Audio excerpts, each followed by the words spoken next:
Bismillahirrahmanirrahim. Dear students, Assalamu alaikum. I am Dr. Azhar Ali, Assistant Professor, Electrical Engineering Department, Sarhad University, Peshawar, and you will come back to this study. Dear students, till now what we have done for the course Biostatistics 1 in the previous video lectures, let's call them first. In the previous video lecture, we have already learned about measure of central tendency and measure of partitions. And now today in this first video lecture of week 7 for this course, we are going to learn about measure of dispersion. In statistics, dispersion is also called variability. Scattered or spread of values is called dispersion. Is the extent to which a distribution is stretched or skewed. In other words, the degree to which numerical data tend to spread about an average value is called variation or dispersion or spread of the data. Common examples of measure of statistical dispersion are the range, variance, standard deviations, and interquartile range. Actually, there are two kinds of measure of dispersions. One is a absolutely measure of dispersion, and second is a relative measure of dispersion. Absolute measure of dispersion indicates the amount of variations in a set of values in terms of units of observations. For example, when rainfalls on different days are available in millimeter, any absolute measure of dispersion gives the variation in the rainfall in millimeter. On the other hand, a relative measure of dispersion are free from the units of measurements of the observations. They are pure numbers. They are used to compare the variations in two or more sets which are having different units of measurement of observations. The various absolute and relative measures of dispersion are listed as absolute measure are range, semi-interquartile range or quartile deviations, mean deviations, variance, and standard deviations. Similarly, the relative measures are coefficients of range, coefficients of quartile deviations, coefficient of mean deviations, and coefficient of variations. So, dear students, these are the different measurements of dispersions.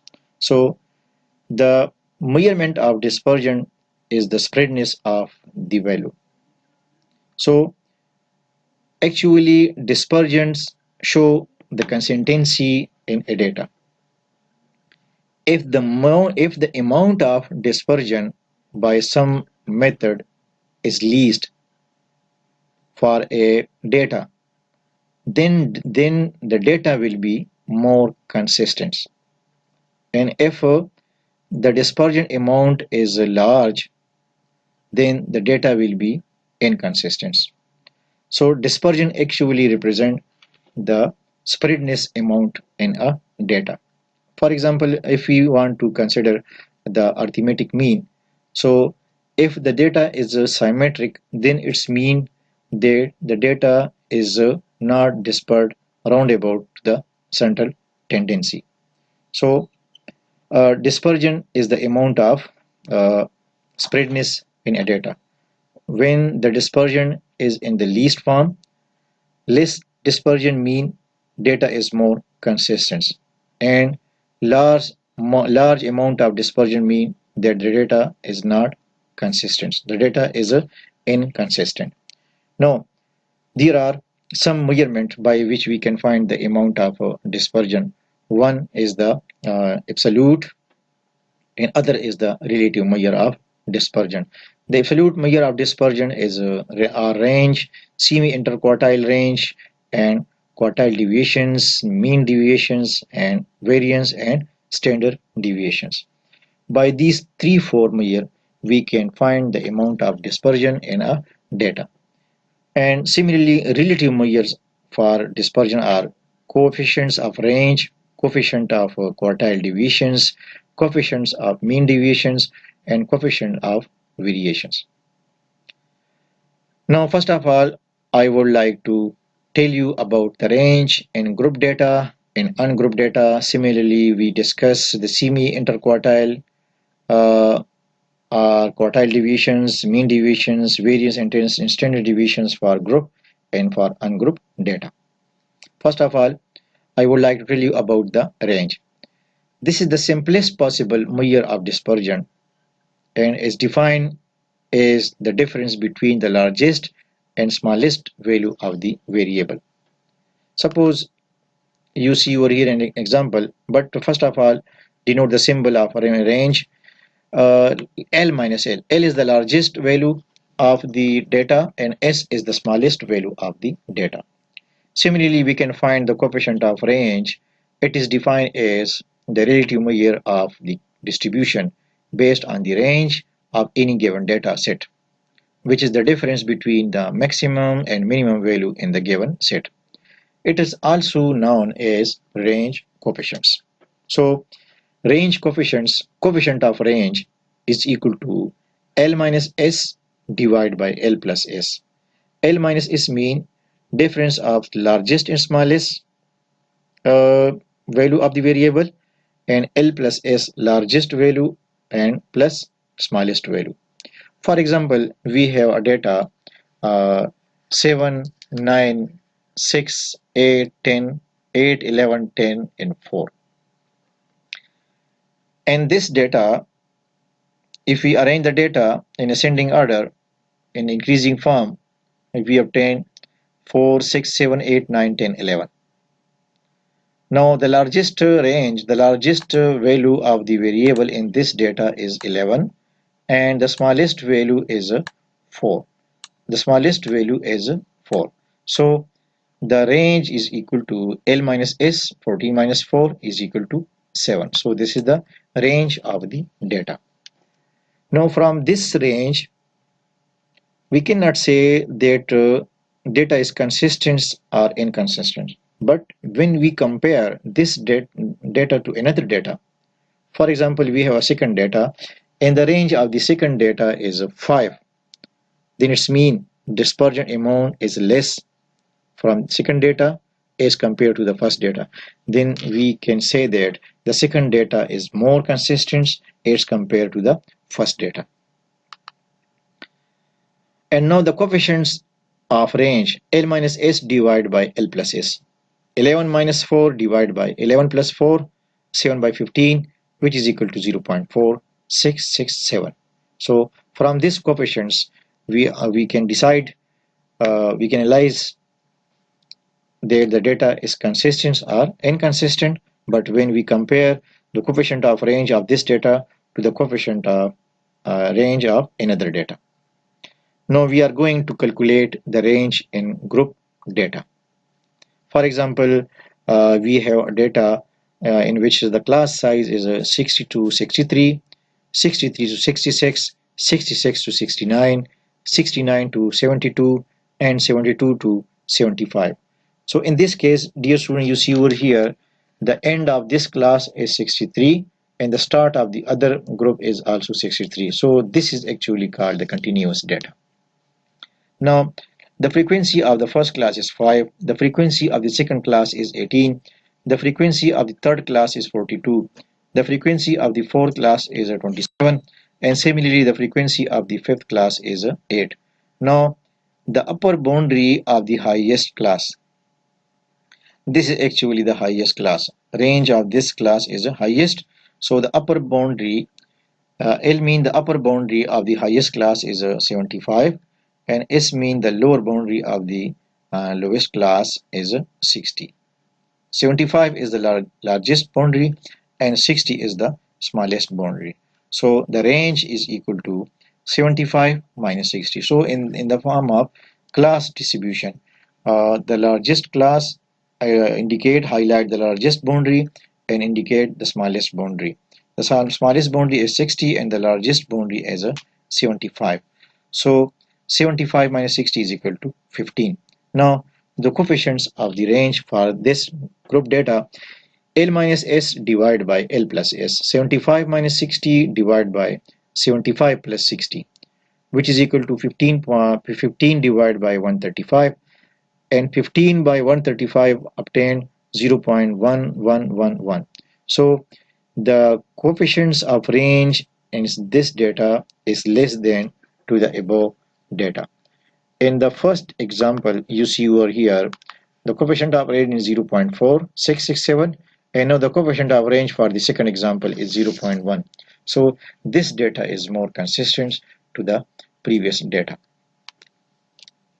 Now, quartile deviations denoted by QD, quartile deviation. Quartile deviation is half of the difference between the first and third quartiles. Hence, it is called semi-interquartile range. I have already told you in the previous video lecture about the quartiles. Q1, Q2 and Q3 are called the quartiles, which divide the data into 4 equal parts. So the half of the difference of Q3 and Q1 is called the quartile deviations. By quartile deviations, we can find the amount of dispersion in a data. So this is the importance. This is the advantages of quartiles. Why we divide the data into 4 equal parts? For the purpose of quartile deviations, for the purpose of dispersions, we need quartiles Q1, Q3. So in symbols, quartile deviation is equal to Q3 minus Q1 divided by 2. Now, the coefficients of quartile deviations. A relative measure of dispersion based on the quartile deviations is called the coefficient of quartile deviations. And symbolically,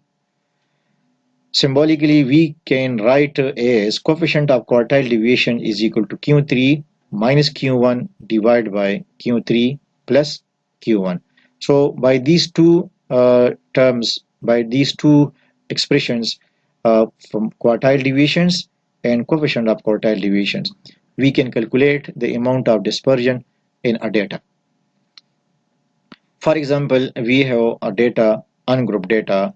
To find the quartile deviations and the coefficients of quartile deviations for the data 391, 384, 591, 407, 672, 522, 777, 733, 1490 and 2488. To find the quartiles deviation and coefficient of quartile deviations. First of all, arrange the data in ascending order. You see over here, this is the order of the data, increasing order 384, 391, 407, 522, 591, 672, and 733, 777, 1490, 2488, 2488. So this is the ascending order of the data. Now, first of all, find the quartile Q1 and find the quartile Q3 for this data. Then we can find the quartile deviations and coefficient of quartile deviation. To find Q1, first of all, highlight the position of Q1. Values of the position of Q1, I have already told you in the previous video lectures that for the position of Q1, we write n plus 1 divided by 4th item.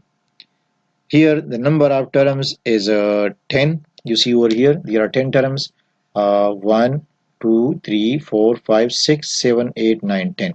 So 10 plus 1 divided by 4. 10 plus 1, 11 divided by 4, which is equal to 2.75. So Q1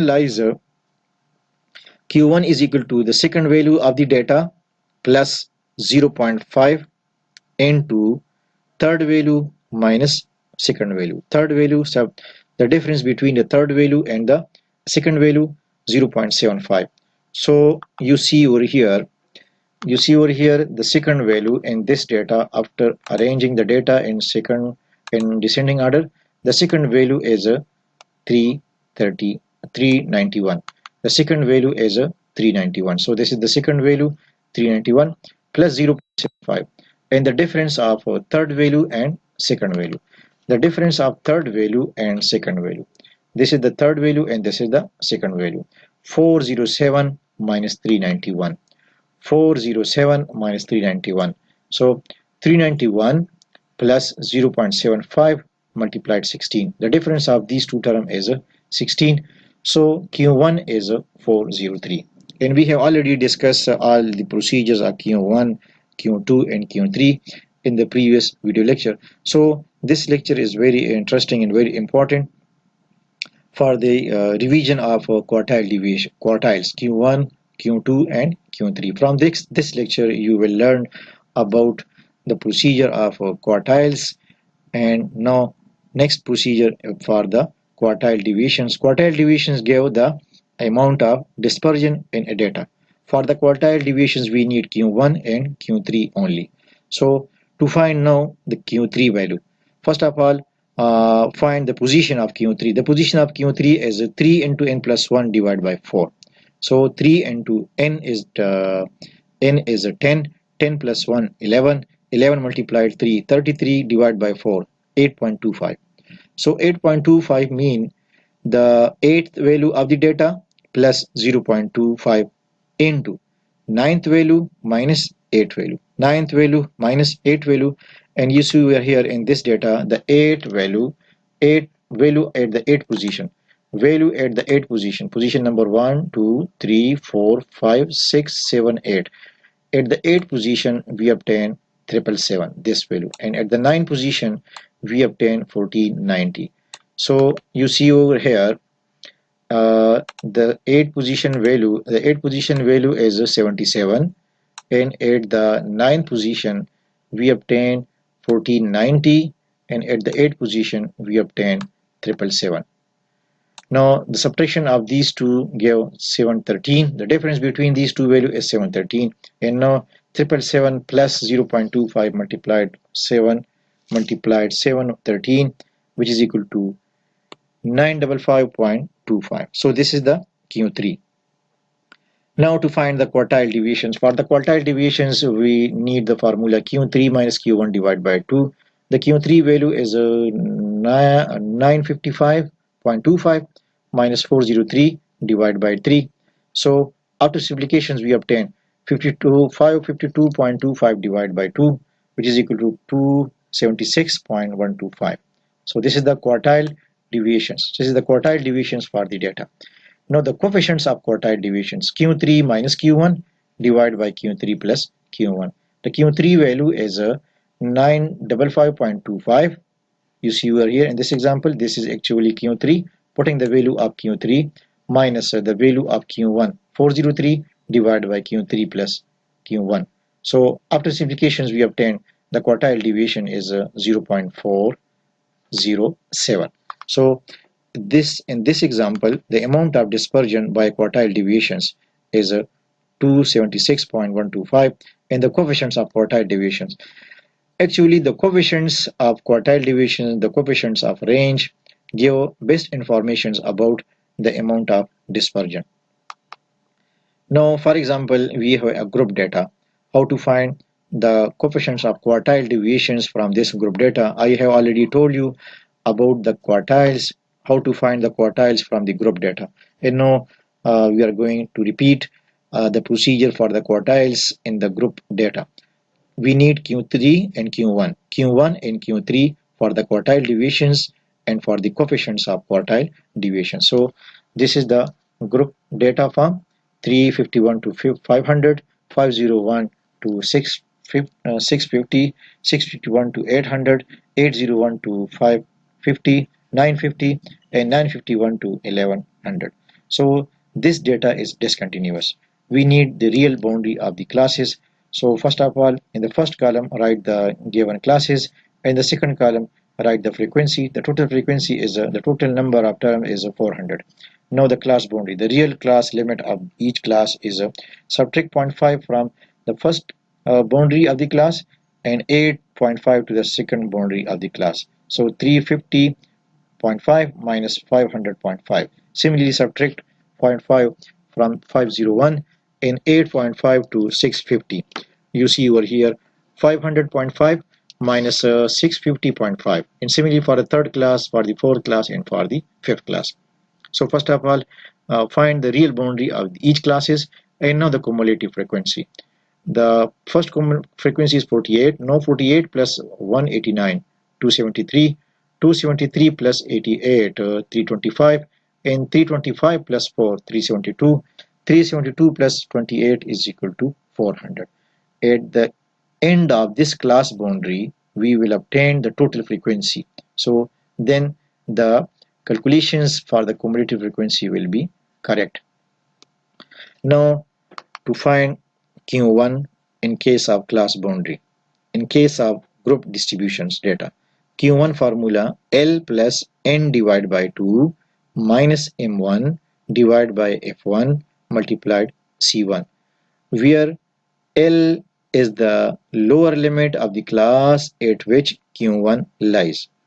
How to find the lower and the class, how to highlight the class? And first of all, write the class boundary. Q1 lies in this class, 500.5, 650.5. Q1 lies in this class. How we decide that Q1 lies in this class?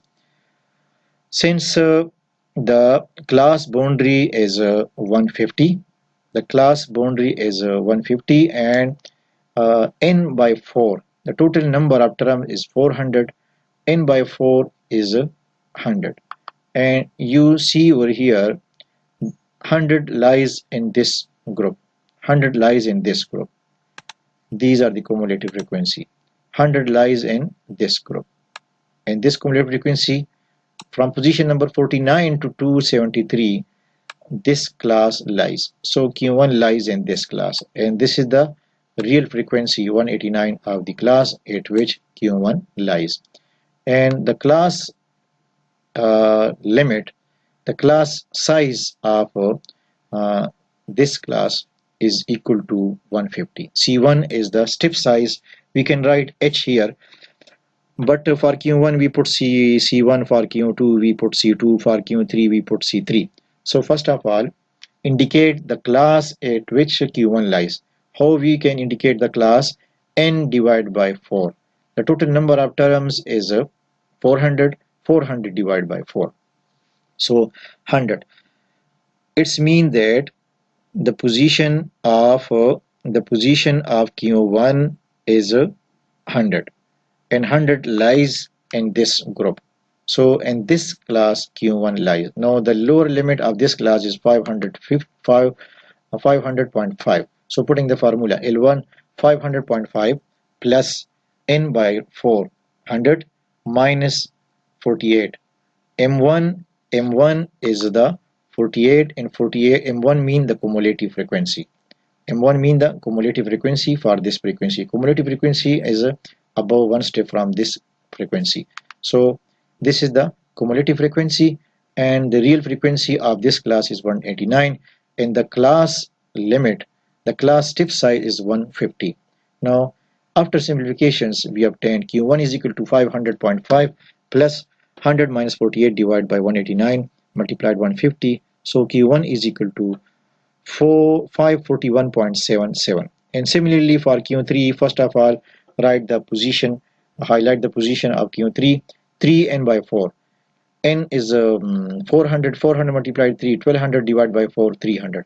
And 300 lies in this group. You see over here in the cumulative frequency column, 300 lies in this group. So from 238 to 325, this class lies. So this class, so Q1, excuse me sir,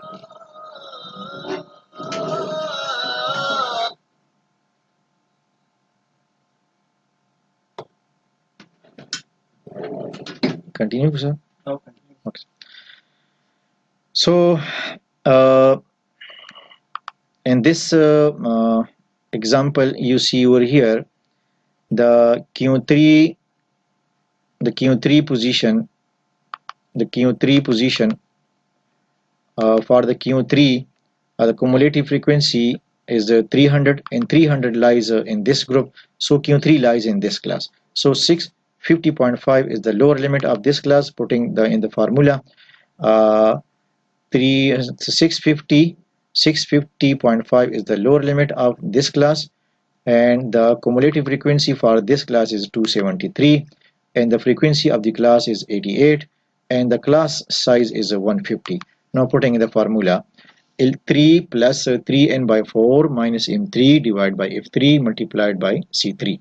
So lower limit of the class at which q3 lies, 650.5 plus 3n by 4 mean 300 minus m3. M3 is the cumulative frequency, which is 273, divided by the real frequency of the group 88 multiplied step size of the class 150, and after calculations we obtain 757.89. This is the Q3 value.